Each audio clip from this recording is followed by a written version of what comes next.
Thank you for watching QTV with the news. My name is Diana Sumbwe. We take a look at stories making headlines. President Edgar Lungu says he's heartbroken that only 2% from Zambia's abundant water resource is currently being harnessed for irrigation.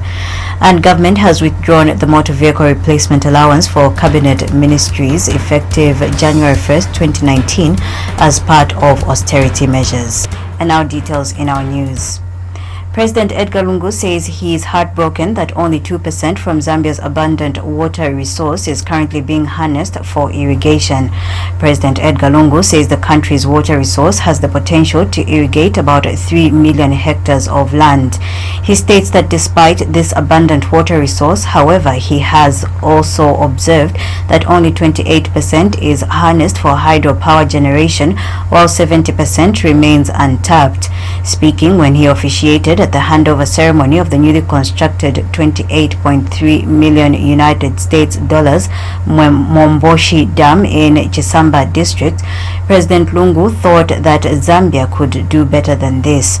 President Lungu says he has nonetheless been informed that there are 4 other project sites in the country with the potential for irrigation development which have already been identified. He states that government's target is to roll out irrigation infrastructure development to increase the volume of water being harnessed for irrigation from 2% to 20% by the year 2030. President Lungu says through this development, it is expected that Zambia's vision to transform into a middle-income country will be released by the year 2030. He says he is therefore delighted that the Momboshi Dam, whose capacity is to irrigate 6,000 hectares, is already bearing fruits as evidenced by the 230 housing units that have benefited from the project. Ladies and gentlemen, as government, we envisage to roll out our water irrigation infrastructure projects of this kind across the country. Let me make this very clear that as government, we envisage to roll out bulk water irrigation infrastructure projects of this kind, like the one we are witnessing here, throughout the country. This achievement, the serious challenge, and the wake-up call to all contractors in all sectors of our economy who have a tendency of abandoning works and failure to finish projects within the stipulated contract time frame. This achievement by AFEC here is a serious challenge and a wake-up call to all contractors in all sectors of our economy who have a tendency of abandoning works and failure to finish projects within the stipulated contract time frame. This is uncalled for, and the progressive practice is prevalent in most of the projects across the country, and it's costly for us in our quest to foster national development.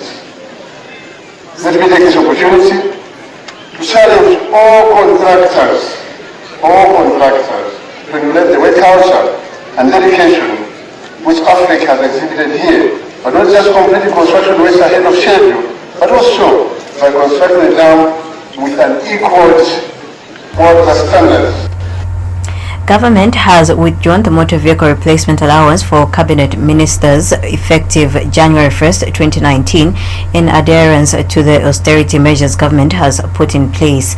Secretary to Cabinet Roland Musiska says it is fiscally untenable to continue providing the allowance at the fixed monthly rate of 32,715 kwacha 20 ngwe for each cabinet and provincial minister.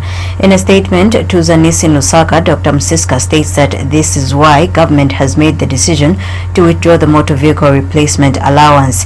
He says all affected and eligible officers shall revert back to their previous conditions of service, which require that they are provided with personal to holder vehicles and furnished houses.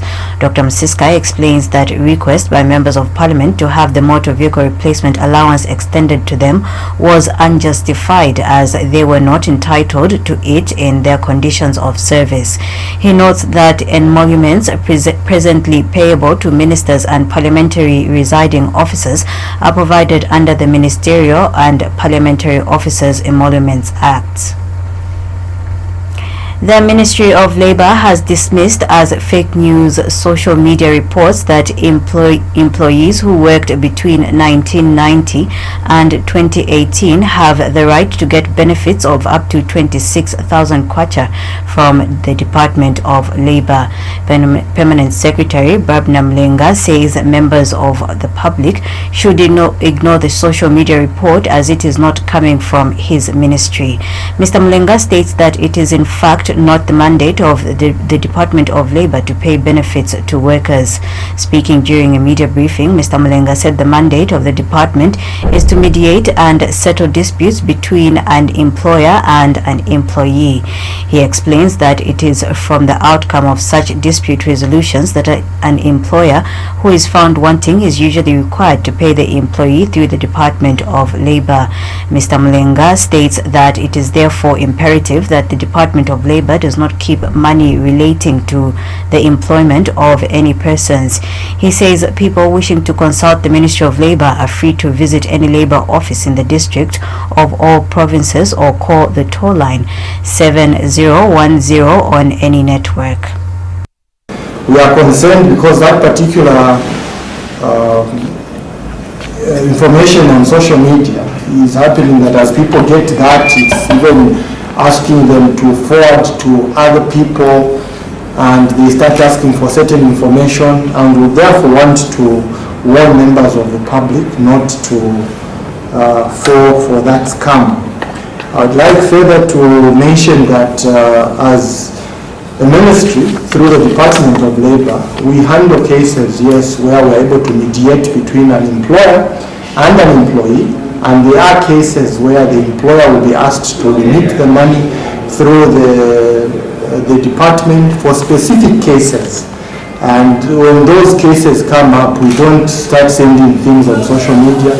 I will tell you that this particular one doing its round is bad because they've even created a fake website purporting that that's the website for the Ministry of Labour, when in fact it is not. You will notice that the website for the Ministry of Labour is very clear, and in this particular case it doesn't even have any capital letters in it. The one they've created is a fake with capital ZM at the end, which is contrary to the website as established by SPAT Zambia. Information and Broadcasting Services Minister Dora Silia has challenged the media in the country to uphold professionalism and safeguard the journalism profession. Officiating at a Ministry of Information and Media personnel meeting in Lusaka, Ms. Silia also called for an end to political polarization of the media. Ms. Silia, who is also Chief Government spokesperson, is encouraging journalists to put the respect of the journalism profession first before personal gains. She says there is need to set standards that give honor and respect to journalists in the country in a way that sets them apart from the rest of the community. We in journalism seem to be quite challenged. And it is not about whether one is in a private or government institution. It's really about the craft, that today we take everything out, the media houses we work for, the technology we use, and just say, this craft, what is it worth, and does it need protection in our country? And how are we going to separate ourselves from those who are masquerading to be journalists? We ask, does the public actually appreciate that there are minimum standards? Or is it like what I saw going on in the blog, that it's about, oh, who's paying for the lunch? And when we meet as journalists, it's always about who's going to refund me the transport costs. We have to diffuse that perception about our craft as far as the public is concerned. And it won't be done by anybody else except ourselves. I truly hope that this polarization that has happened in the past has really ended. The politicians know how to manage themselves. The NGOs know how to manage themselves. But we have a responsibility on behalf of the people of Zambia to interpret a number of issues for them. We can't do it unless we continue to gain respect. And we're losing it fast because people know they can get whatever information they want from somewhere else. And the only way they're going to value whether it's the newspapers or it's the radios or it's the television programs, is because first our content is content that is going to respond to what the people want to hear. And making a presentation on statutory regulations and the legal profession, Law Association of Zambia LA's President Eddie Mwitwa noted the need for the media fraternity to have statutory regulations. Mr. Mwitwa says the legal fraternity is able to operate effectively because it is guided by statutory regulations. Statutory regulation has helped to preserve the nobility and dignity of the legal profession. Now, as we consider the question of regulating the journalism profession, I submit that we must be alive to the unique characteristics of journalism. We must also answer a few simple but perhaps yet complex questions, namely, why should the journalism profession be regulated? In other words, is there a problem with the current state of affairs? And why is it a problem? And who should regulate the journalism profession? And again, why? And how should the journalism profession be regulated? And perhaps above all, will the regulation of the journalism profession serve public interest, or is it meant to serve private interest of journalists? And lastly, why the previous efforts to regulate the journalism profession failed, and what can be done differently? Last month, I was invited to a discussion by one non-governmental organization looking at this same topic of regulation of the media. And I was intrigued to note that these are conversations or debates that have been going on for more than 10 years. More than 10 years. So what can we, more than 20? More than 20 years. So what can we do differently? I do not have immediate answers to these questions, but I look forward to participating in the deliberations this morning and beyond. As LAS, we stand ready to assist in answering these questions in line with our statutory mandate, and we can only wish the journalism profession well. Long live journalism in Zambia. Former President Rupia Banda says the ongoing trade wars between the United States and China, meant to impose barriers on trade, have major implications on Africa's economic growth. Mr. Banda says the global economy is likely to experience a period of sluggish trade, with risk of further slowing down as a result of the trade wars. He was speaking during a special high-level stakeholders appreciation and engagement dinner on the occasion of the 135th Trade and Development Bank Board of Directors meeting in Ethiopia. The 135th Trade and Development Bank meeting is being held under the theme Integrating and Advancing the Region's Economies.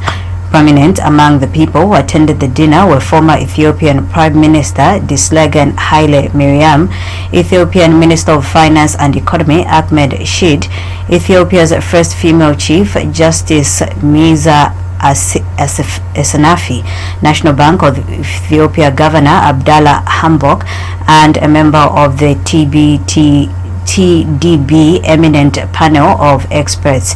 Mr. Banda co-chairs the Eminent Panel of Experts on the TDB board with the President of Seychelles, Mr. Danny Fer. And Mr. Banda, who is Zambia's fourth Republican president, has emphasized the need for African countries to reduce dependence on exports of primary products. He is urging them to instead add value to products and improve the diversification of their economies. Meanwhile, Mr. Banda has commended the government of Ethiopia for having young and dynamic leadership that has embraced gender parity. This is according to a statement issued by the First Secretary for Press and Tourism at the Zambian Mission in Ethiopia, Inutu Mpango Mwanza. The Zambia Railways Limited, ZRL, says the effecting of statutory instrument number 10 of 2018, which compels transporters of heavy cargo to use railway transport, has improved its operations.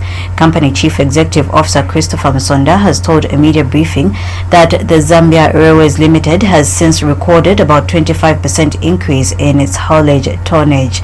And Mr. Msonda has disclosed that the Zambia Railways Limited also plans to increase the the number of cooperatives working on improving the road track from the current 12 to 15.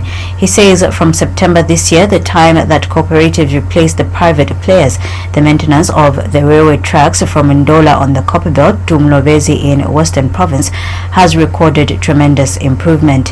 He says there has also been improved accountability.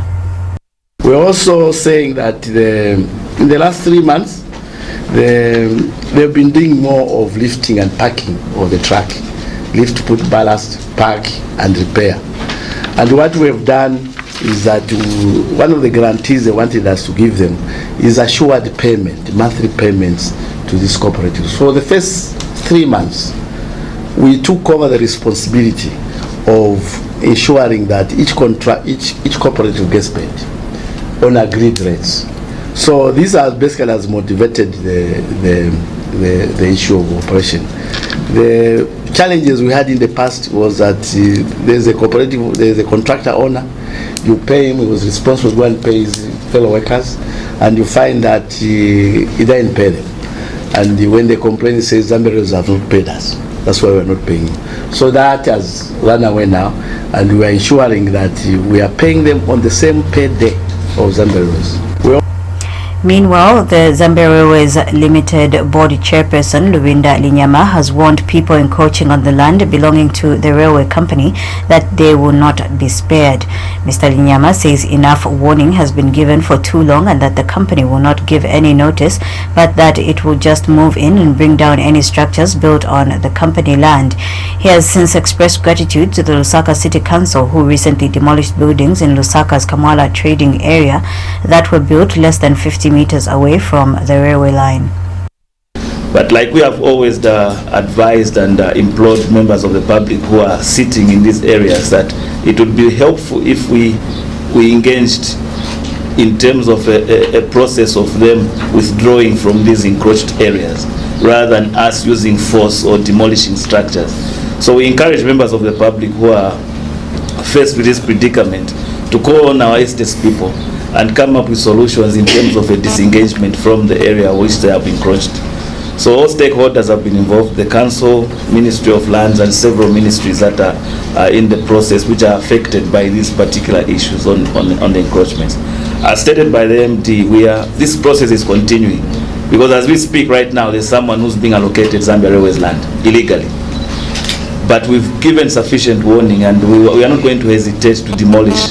Just a few weeks ago, I think there was a demolition exercise and we are grateful to the Lusaka City Council for being very vigilant in the process. Some buildings were demolished right here in Kamwala.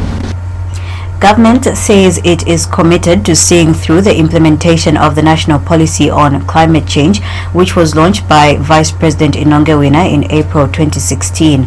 Parliamentary Committee on Agriculture, Lands and Natural Resources Chairperson Maxas Ngonga has acknowledged that climate change is an issue that is adversely affecting livelihoods in Zambia. Mr. Ngonga notes that the country is experiencing various climate-related hazards such as droughts, extreme temperatures, flash floods, and dry spells. He says in an effort to cope with the effects of climate change, the government therefore launched the National Policy on Climate Change, which he says the government is committed to implementing. Mr. Ngonga said this during the dissemination workshop for recent research results on managing forests for sustainable development and climate-smart agriculture. Climate change is an issue that is affecting livelihoods in Zambia adversely. In common parlance, it may not be called climate change. However, it is apparent and obvious to all of us that something has fundamentally changed in terms of climate in Zambia. Evidence shows that Zambia has over the past years experienced a number of climate-related hazards, including droughts and dry spells. The country is going through such a dry spell even right now as we sit. Other hazards that we have experienced include seasonal and flash floods and extreme temperatures. This is evidence even from the days that we're going through. Coping with the effects of climate change led to the Zambian government's launch of the National Policy on Climate Change in April 2016 by our own Vice President, our Honor the Vice President, Mrs. Inonge Mutukwawina. Ladies and gentlemen, science drives the day-to-day implementation of this policy. The day-to-day implementation of the policy is driven by facts, and that's why today's dissemination is very, very important. And IAPRI Research Fellow Hambulo Ngoma presented some of the research results on managing forests for sustainable development and climate-smart agriculture from the recent research study. So our research is trying to inform how best deforestation can be addressed in Zambia. So we did a number of things. One was to look at what drives deforestation, and in particular we looked at charcoal. We found that charcoal production is a big issue, it's one of the big drivers of deforestation. But we do think that sustainable charcoal production methods, efficient cook stoves, and other sustainable interventions could help reduce the dependence on charcoal. Secondly, we looked at what really is the value of these forest resources, because the premise is that if you can't value something, then you probably cannot conserve it. And when you look at the National Forestry Policy of 2014, there is a recognition that the value of forest resources in Zambia are not well understood. So our work is trying to inform that process. What we found was that we focus on non-timber forest products for a start, which is a large component of forest resources, and we did find that they can contribute to the national gross domestic product of Zambia by 2.3%, up to 2.3% of the Zambia national domestic gross product. That's huge. That's bigger than what is estimated, for example, in the National Forest Policy. But also we went ahead to look at what policies then can be implemented to sustainably manage forests. And we looked at command and control, which is a traditional ban and fine, or using protected forest areas. We looked at community forest management. We looked at payment for environmental services. And basically our findings show that payments for environmental services, in particular to individuals, would have the largest conservation outcomes.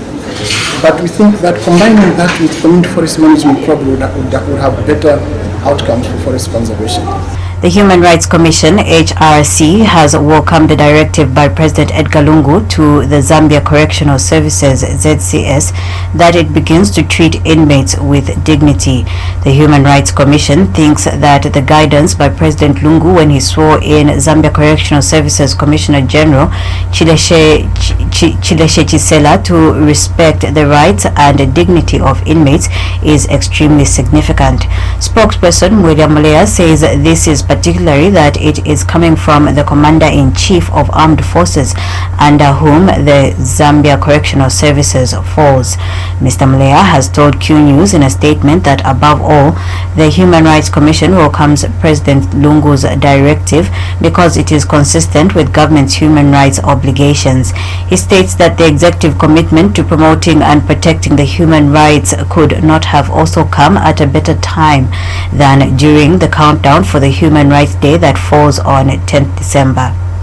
So we have no doubt that such guidance will be implemented. Secondly, it's consistent with Zambia's obligations of, implementing the rights of inmates. And it's also consistent with the actions which the government has been taking of late, particularly the actions by President Edgar Lungu, who has been pardoning inmates under his constitutional prerogative of mass powers, and also commuting death sentences to life imprisonment, which is one of the best human rights practices ever in the world. So we welcome that statement, and it's coming at a better time now when the international community, including Zambia, are in the countdown mode of celebrating the 70th anniversary of the Universal Declaration of Human Rights, which the country will be celebrating at Mulungushi International Conference Center on Monday, 10th December 2018.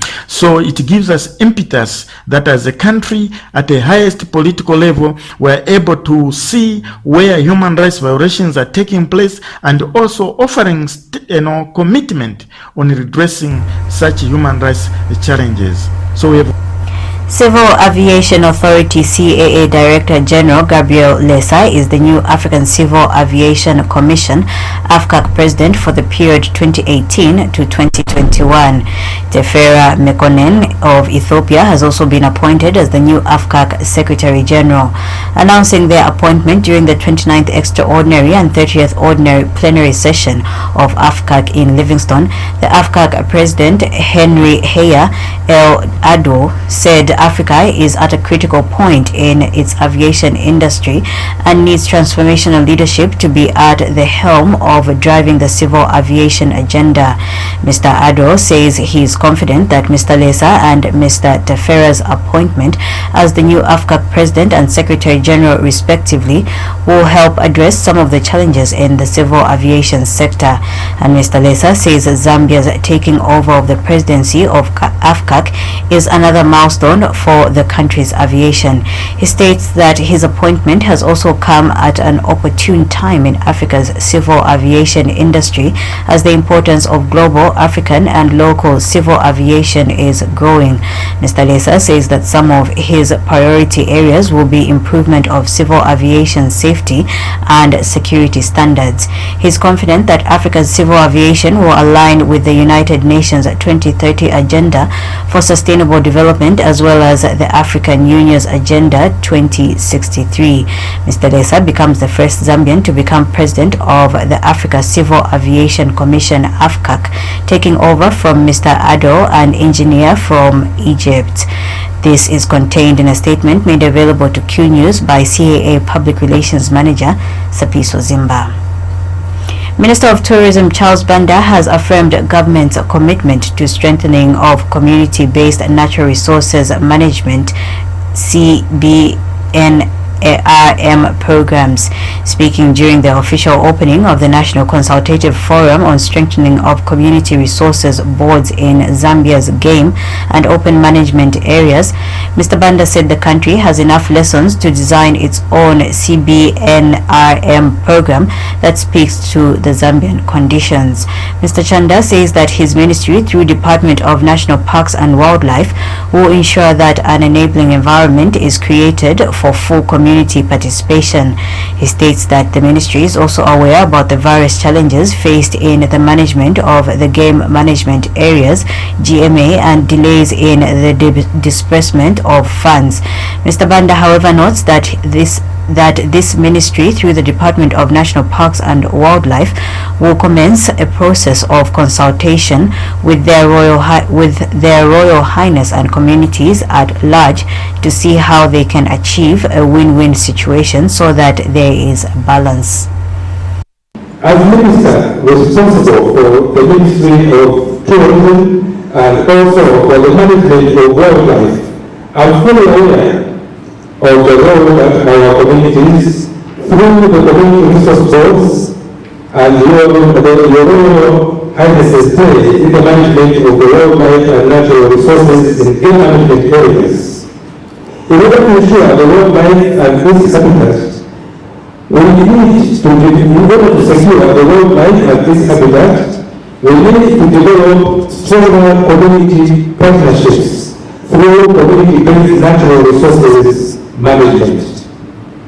As a government, under the able leadership of His Excellency President Edgar Chagwa, we are committed in supporting the strengthening of community-based natural resources management programs.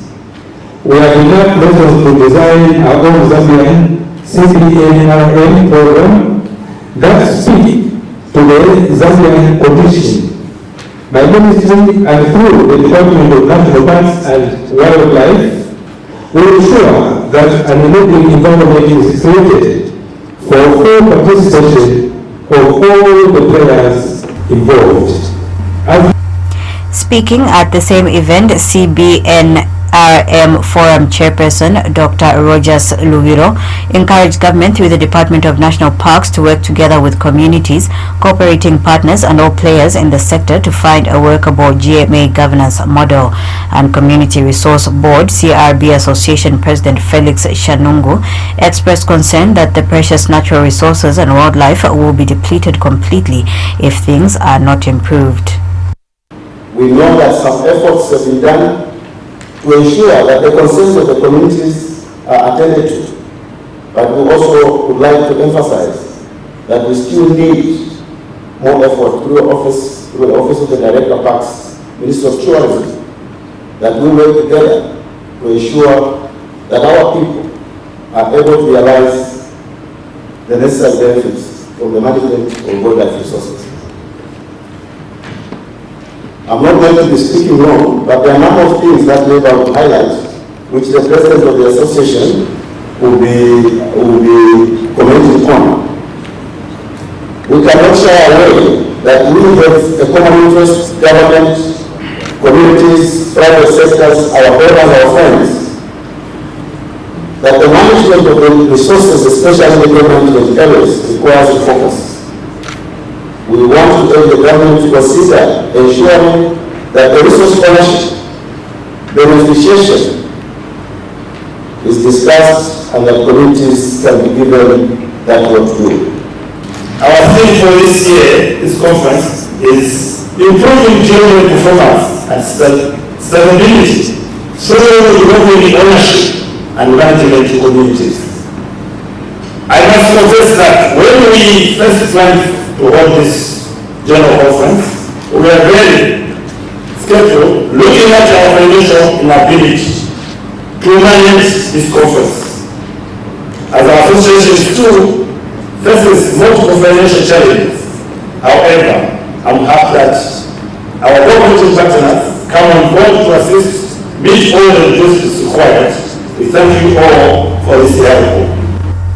The National Biosafety Authority has revealed that it has granted 3 distributors new permits to import products that may contain genetically modified organisms. Authority Executive Officer and Registrar Lacson Tonga has explained that the decision was arrived at after a risk assessment was conducted by the Scientific Advisory Committee, who later recommended to the board for permit issuance after finding the various products to be safe for the human, animals and the environment. Mr. Tonga says the 3 applicants are Cold Chain, Horizon and Insco distributors, who were among 12 retailers, wholesalers and distributors that applied for the new and renewal permits. He says the 3 distributors will only import about 80% of the products they initially applied for. We have also issued renewal permits to place on the market or sell products which contain GMOs to Cold Chain, Zambian brands and Horizon distributors. As you may be aware, permits to place on the market are valid for a period of 6 months to ensure compliance by the distributors, retailers and wholesalers so that they adhere to the standards and the provisions of the Act. We would also like to announce here that we have other applications for new permit to import that are at various stages, which include laboratory, which should also include the need for laboratory tests of the intended products for import, risk assessment and further review. We are happy with the positive response we have continued to receive from distributors, retailers, wholesalers in them complying with the provisions of the law to ascertain what their products constitute. These are clients that may want to export their products, and we are happy that we are certifying their products. However, we have continued with our spot and compliance checks, and during one of the operations we found 1 distributor wanting and other 4 retailers and 4 retailers. To that effect, we have called for such distributors and retailers to put down their products. The major reason is that their products, which they displayed on the shelves, did not undergo risk assessment. Meanwhile, the Zambia National Farmers Union President Jervis Zimba says authorities trying to propagate the importation of genetically engineered foods into the country do not mean well to the growth of their agenda. In a statement, Mr. Zimba says the country is a non-GMO and that the maneuvers towards legitimizing GMOs will have far-reaching implications on farmers. Ministry of National Development Planning Permanent Secretary Chola Chavala says Zambia has made significant progress in ensuring equitable sexual and reproductive health services in the past 20 years. Speaking when officiating at the breakfast meeting with news editors, Mr. Chavala disclosed that fewer women are dying in pregnancy and childbirth as evidenced by the drop in maternal mortality rates from 726 in 2002 to 398 in 2014. He notes that more women are able to decide if, when and how often to have children as contraceptive prevalence rates have increased from 9% in 1992 to 45% in 2014. And Mr. Chavala revealed that more mothers have now access to maternal health services as reflected by a rise in births assisted by a skilled attendant from 50% in 1992 to 64% in 2014. He, however, says more needs to be done as studies also reveal significant inequalities and discrimination that limit women and girls' opportunities to develop to their full potential. Population issues are complex, and we need to bring on board the various variables. And in my view, reproductive health is just one of the major key variables. There are many other key variables that we need to pay attention on.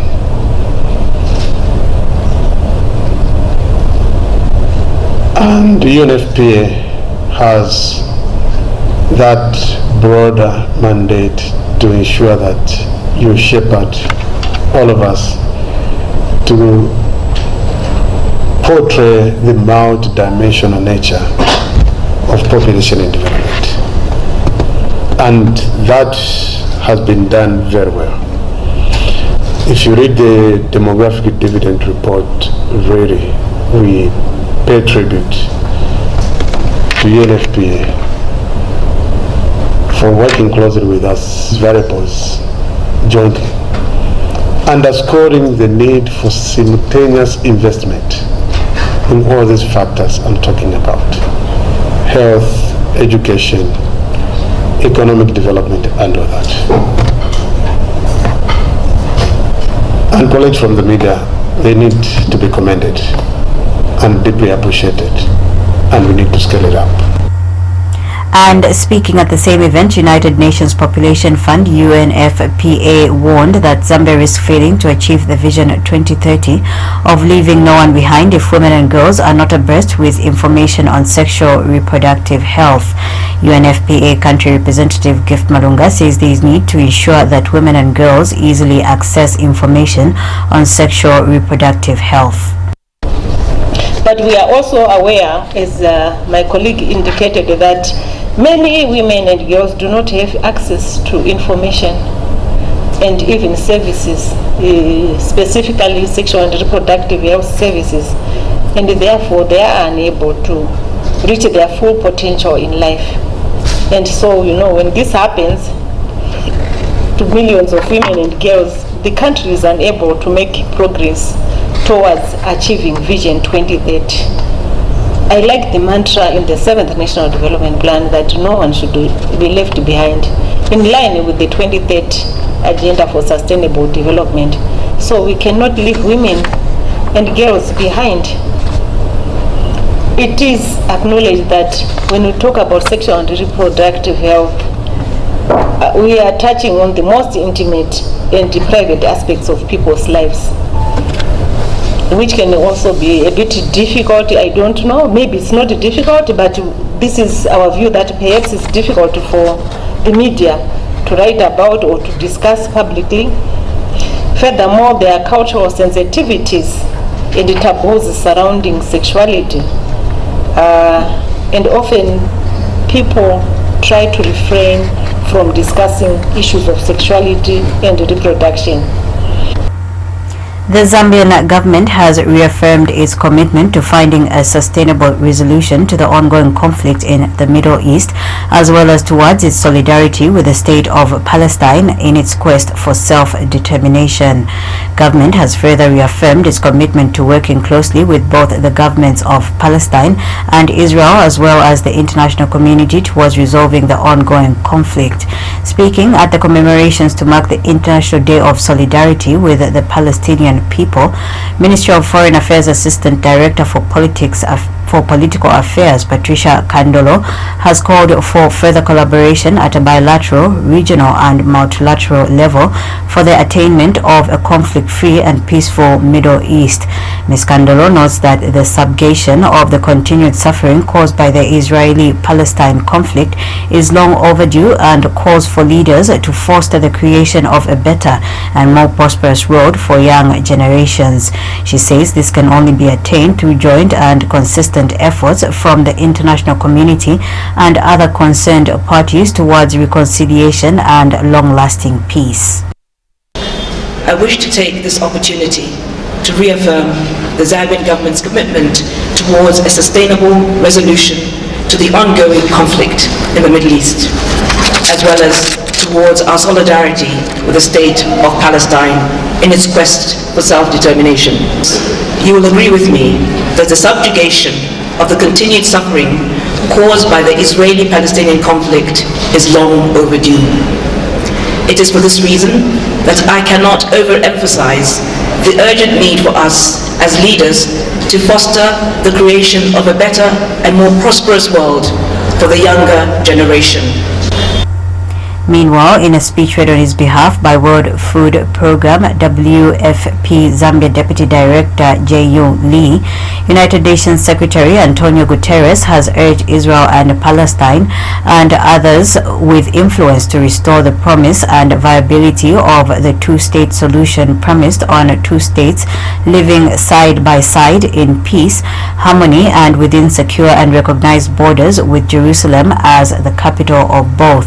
Mr. Guterres observes that the decades-long of Palestine's struggles for self-determination, independence and a life of dignity faces numerous challenges, including continued military occupation of Palestinian territory and the ongoing violence and incitement, among others.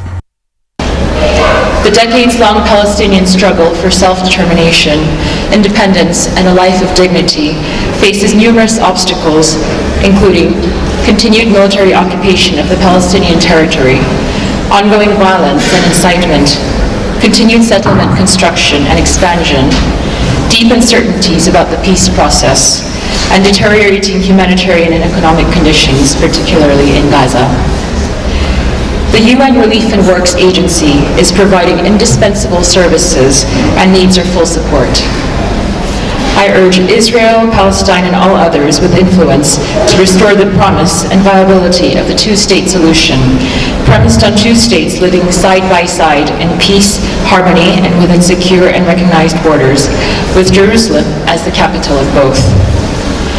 Let us reaffirm our commitment to upholding the rights of the Palestinian people and to building a future of peace, justice, security, and dignity for Palestinians and Israelis alike. Thank you.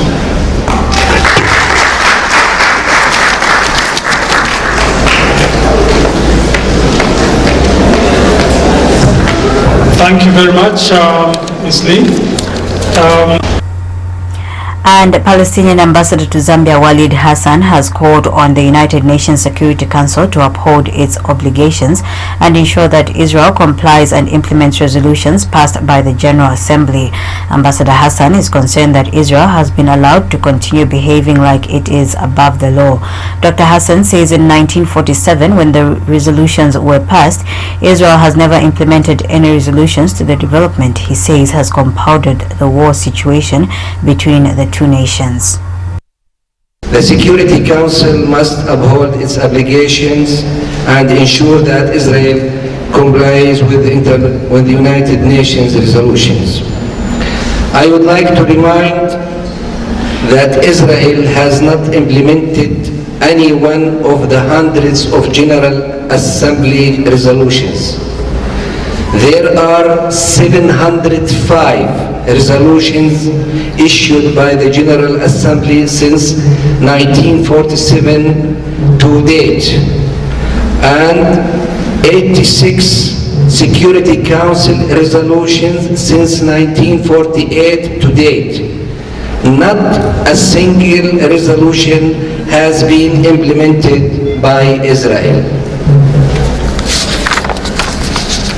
We must reiterate, however, our deep regret about the lack of implementation of these resolutions, which has compounded the conflict over many decades and inflicted grave hardship. We take a look at stories making headlines in our local news. President Edgar Lungu says he's heartbroken that only 2% from Zambia's abundant water resource is currently being harnessed for irrigation. And government has withdrawn the motor vehicle replacement allowance for government ministries effective January 1st, 2019 as a part of austerity measures. On that note, we come to the end of the news. From me, Diana Sumbwe. Thank you for watching.